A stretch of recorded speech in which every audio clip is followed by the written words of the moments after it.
The final spiritual mastery that we practice in the sovereign way is devotion. You see, in the beginning, in that primordial place of not yetness, in a formless seedbed deep in the dark, an idea flashed. The first idea, the only idea, I am love. And woomph into reality burst a substance of supreme light that undulates and expands, knowing itself as love and making up the fabric of everything. Galaxies, sandwiches, Christie's Bible, Saver's silver hair, Alan's courage to stand up for what's right, the vibration in Melanie's voice, the cucumbers that Maren is growing in her garden, and the hearts of all the ones in this room with me, and those lovely bottoms that you are sitting on. Everything is made of moving light, and nothing was created from anything else. Everything is made of moving light. And we do know that we are made of moving light. We remember it in our spirit and our heart and our brains and our bones and our flesh, but we often forget. We think that we are made of dust and that it's all going to blow away in the wind and we have to keep the dust together. But it isn't dust that we come from, and it isn't ashes to which we return. You are a substance of supreme light, held together in one cohesive vibration, in one unified field, in one Holy Spirit. And that woomph at the beginning of time, that movement from the heart of God, that spirit is the primordial nature of being. In Genesis 1:2, the Spirit moves upon the waters of the deep. Love is in motion. It's the simplest state of being. And that's why, at the culmination of our journey as young spiritual masters going the sovereign way, that is why we land at the eighth and final spiritual mastery. Devotion. Love in motion is devotion. To love the dust and give it meaning. And you might say, but Elizabeth, if devotion is the simplest state of being, then why did we need 7 previous masteries to get to it? If it's so simple that even a baby can do it, in fact, it's the only thing that a baby can do, then why do we need this paradoxical journey of maturing so we can once again become like babies in the manger and finally see with innocence and awe and wonder the new thing that is indeed always springing forth?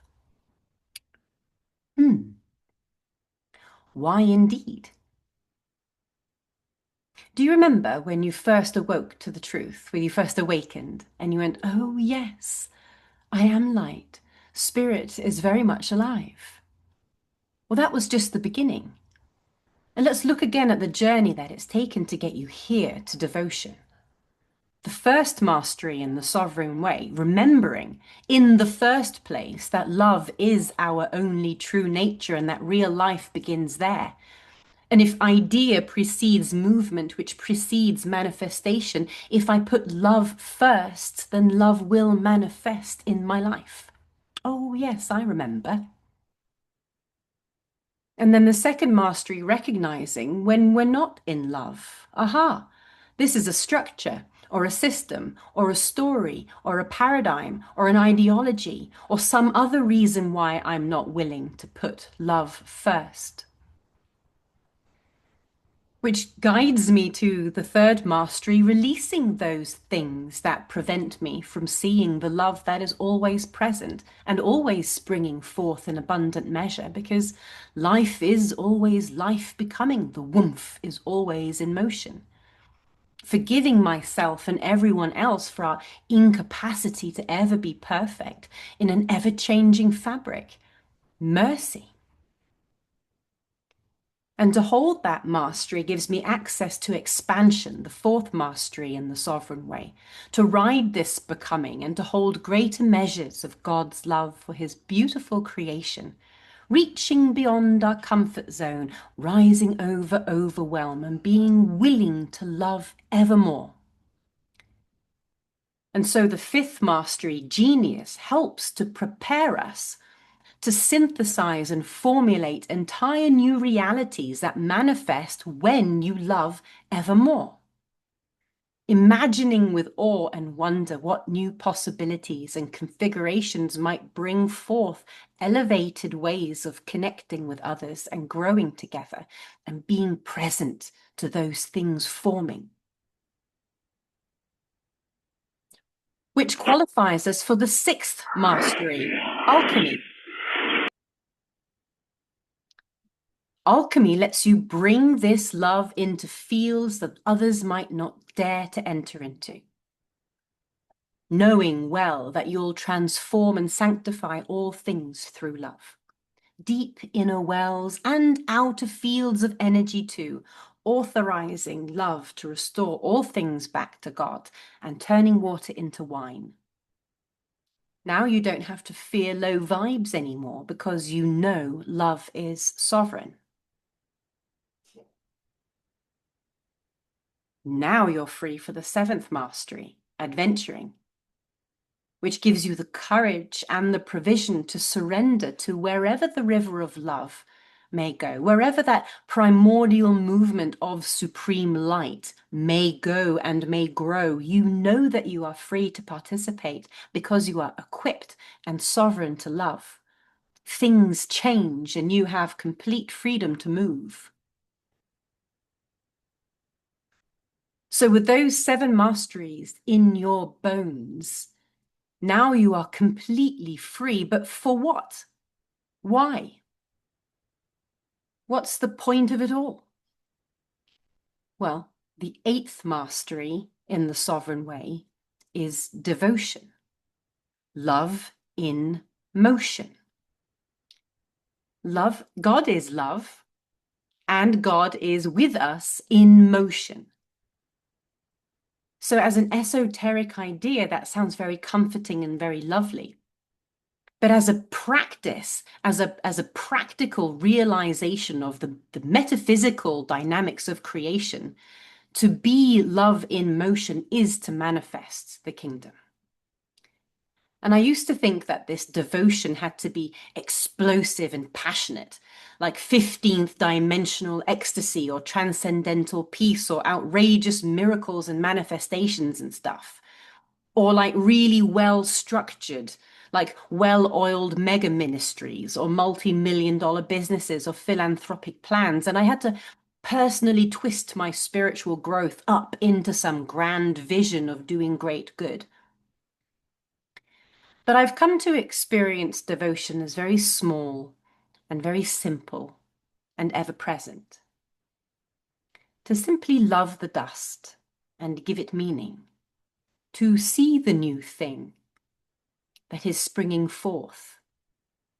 And to courageously walk the way that is in the wilderness. And to always be drinking from the wellspring in the desert. My husband showed me a video reel this morning, an elderly woman being hugged for the first time in years. Her tears were like light opening up, a whole life opening up. There is such a woman like her in my life too. I'm the only human being who hugs her.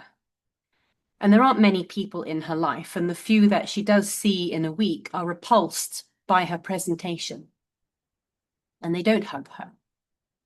I hug her deeply and tenderly through the grime and the grease and the self-loathing. And I've been seeing her every week for 2 years, and her life has absolutely blossomed. Because love opens. My friend Maren, she's on this call, hello love, sent me this incredible message this week sharing about what a journey it's been for her as a person, as a leader, as a lawyer, as this badass human being who once felt like she needed to do bigger and better, to grow into these great things and make the world a better place, to sell everything and help the homeless and rescue the puppies and all those other grand visions of doing great good that we're always falling short of. And now she's experiencing the immediate power of being present to love in the moment. When a woman comes to you for comfort, or when an old lady needs to cross the road. And Maren wrote, this is word for word, it's not about the grand gestures. You can make changes through small actions that help someone elevate their vibration and increase their faith and positivity. Devotion is a grassroots love movement starting at the smallest of actions that literally saves lives. And the moment you start enjoying washing the dishes, you've lost a chore and gained a devotion. Love in motion always calls us beyond ourselves. Though, of course, self-care and tender acceptance and appreciation for ourselves and our bodies and our minds is absolutely devotion. And yet, the natural movement of the primordial current is into creation, into the other, into the all. And although there is nothing that you are required to do when you are free and equipped and sovereign to love, you are nonetheless compelled to do. You can't help smiling at the rude cashier because you can't help seeing the little helpless baby lying in the manger. You can't help reaching out to the person that you scorned to apologize. You feel compelled by love to walk the old lady across the road. You will take action for the values that you stand for. You will create the bridges in the world that lead others home.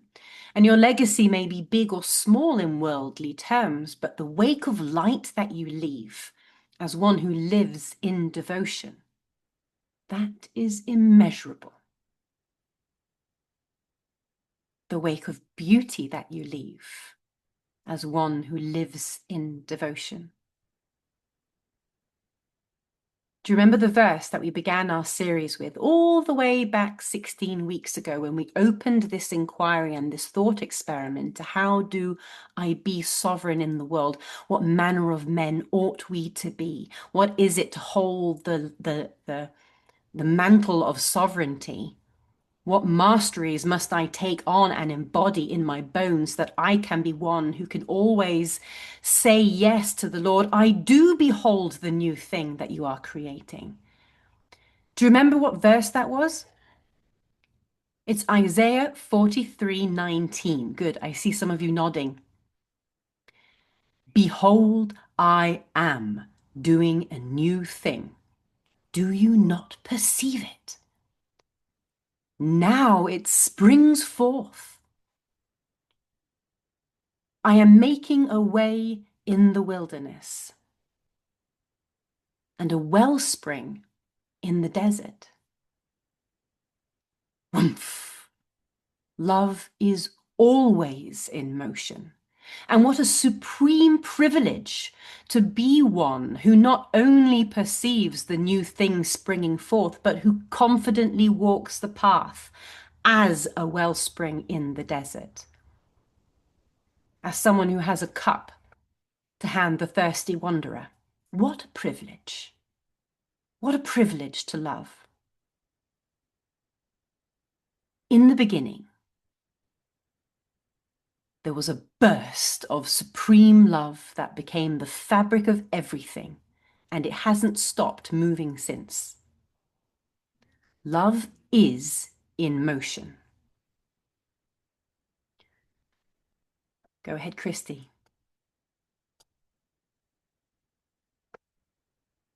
Thank you, Elizabeth. I love that we can be in motion through emotion. Um, and that is the simplest devotion of all. And so my reflection today is that devotion is my most natural state. And it's a state of simplicity of love within the context of being and perceiving as beloved, with beloved, for beloved. And this state of devotion is accessed very simply by opening my eyes to the glory of God that fills the earth, choosing to be and perceive in a state of curiosity, which leads me to wonder, which leads me to awe. So you can see the progression there. So curiosity can be the doorway into wonder at the glory of God that you perceive in the bird, in the flower, in the beautiful hair of your friend, whatever that is, in the meal that your husband prepared. And that wonder leads you to awe, which is the current of devotion.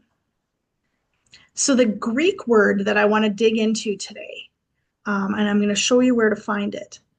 It's thambos, and it means to be struck dumb, like stone, unmovable and astounded with amazement. And that is awe. In the context of the sovereign way, this state of wonder occurs when we pause and perceive the utter majesty of the new thing that God is doing in this moment, in this present moment, in us, with us, through us, and for us.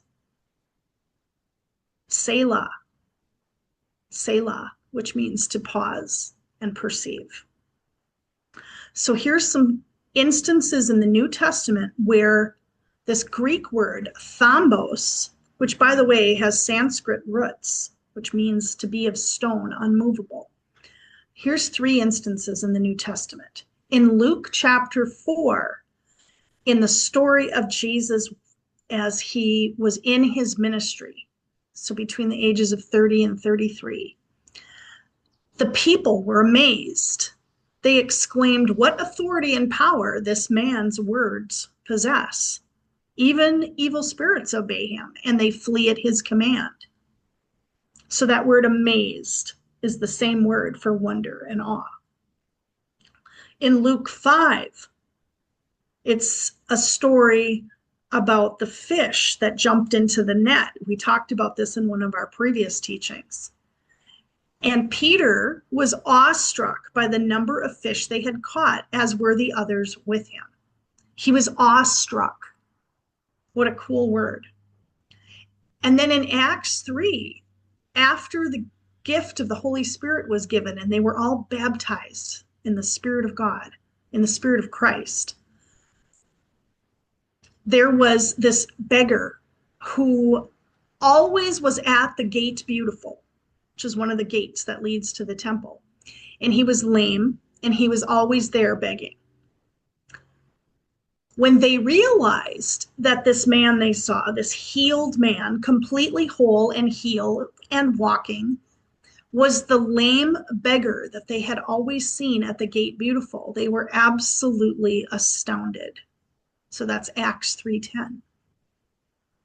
So now you see this word thambos in 3 different stories and how it shows up. And I would ask you, when's the last time you were awestruck by something God is doing around you, through others, through you, in you? There's also 6 instances of this word in the Old Testament, which is a little tricky to find because you have to get yourself a Greek lexicon to find out, okay, this Greek word's used in the New Testament. Where does it show up in the Old Testament, which is written in a different language? Well, the Greek lexicon is the code for that. And so here's what I found. And I'm only going to bring 2 of these 6 forward because of the time today. So they're contained in this poem, this beautiful holy poem in the Song of Solomon. And these verses were meant to be spoken aloud in a group of young men and young women, and they would call out to each other. And it was an exploration of the divine union.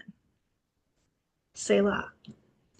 So to perceive the depths of divine union, that is to say, being and perceiving as beloved, with beloved, and for beloved, these young men say about the female of beloved, you are beautiful, my darling, like the lovely city of Tirzah. Yes, as beautiful as Jerusalem, as majestic, awe-striking, as an army with billowing banners.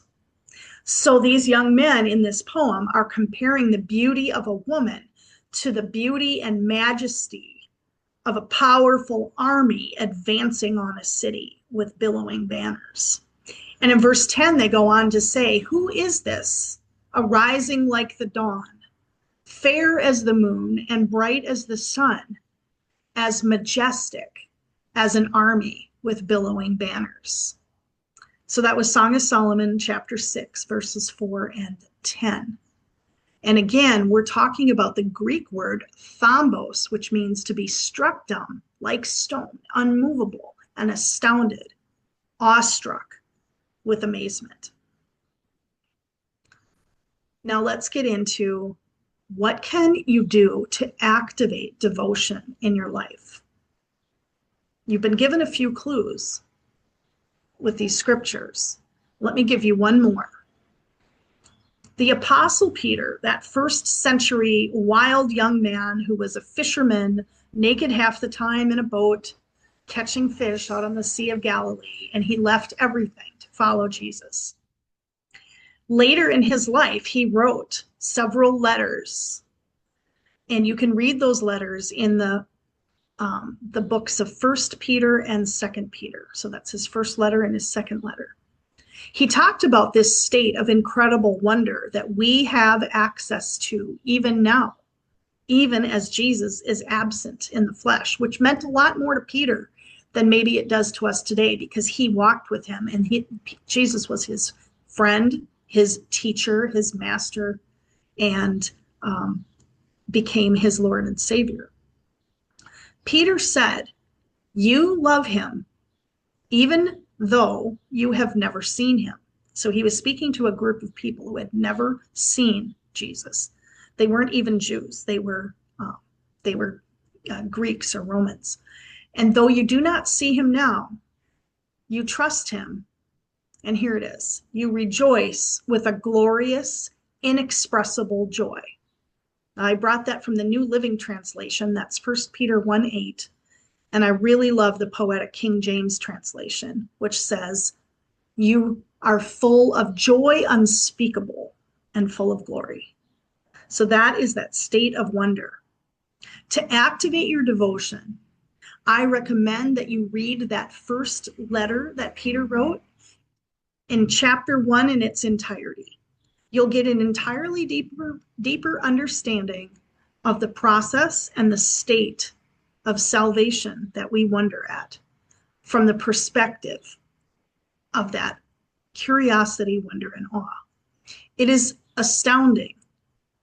And my only response is absolute devotion to the living God, the source of all light, the source of all life, and the source of all true and perfect love.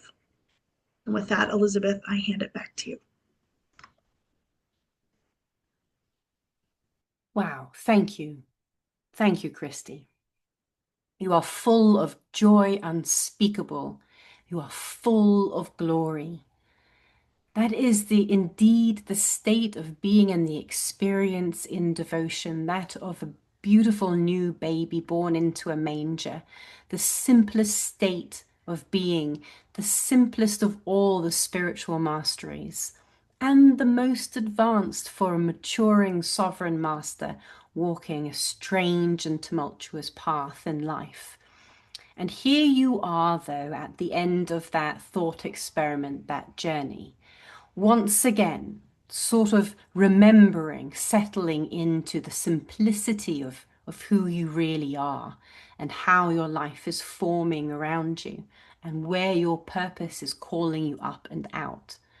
In this state of devotion, in this holding space of devotion that is love in motion, that moves through every thought and every word and everything you put your hands to, in the simplest of ways, you are that wellspring that strikes awe and majesty in the heart of another.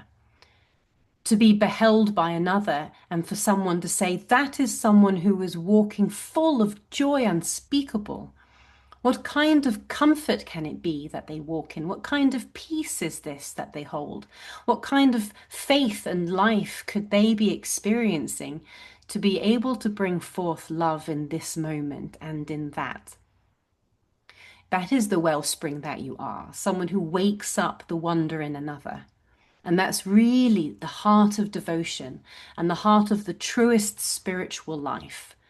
To be not of this world, but in this world and for this world, deeply in love with humanity, deeply in love with our planet, deeply in love with the stories that we're spinning together as little people in this beautiful, beautiful journey that transcends the ages. To be in devotion, to truly be in that simplest state of being of the baby in the manger. That is the culmination of the sovereign way. And where it takes you from there is between you and God. And yes, it is deeper. The return to innocence goes round. And we come once again to that place of knowing, ah, yes, I am that I am. And I am in my Father, and he is in me, and you are in me, and I am in you. And that is what it is to be sovereign. So we've had a wonderful, wonderful flow of teachings over the last 16 weeks, and we have one more next Monday. We're going to get back together as a group and we're going to synthesize what we've discovered on this thought experiment. We're going to look once more at each of the masteries, and everyone is invited to bring the revelations that you've had on this journey and share the ways that you've been transformed. And so we will meet again next week. And for today, I'm going to close off this recording. If you've been watching this series on YouTube and you'd like to be here in the room where it happens, with me, with Christy, with Matthew, Melanie, Saver, Sarah, with Elise, with Kat, with Maren, with Alan, with Martins, with our beautiful friends across the world. If you'd like to be part of our group, then follow the link that you can see on the platform where you're seeing this, and come and join us and come and have a conversation with us. For now, I'm going to turn off the recording and we're going to do a quick popcorn round here in the Oasis. And I want to hear your experiences of devotion.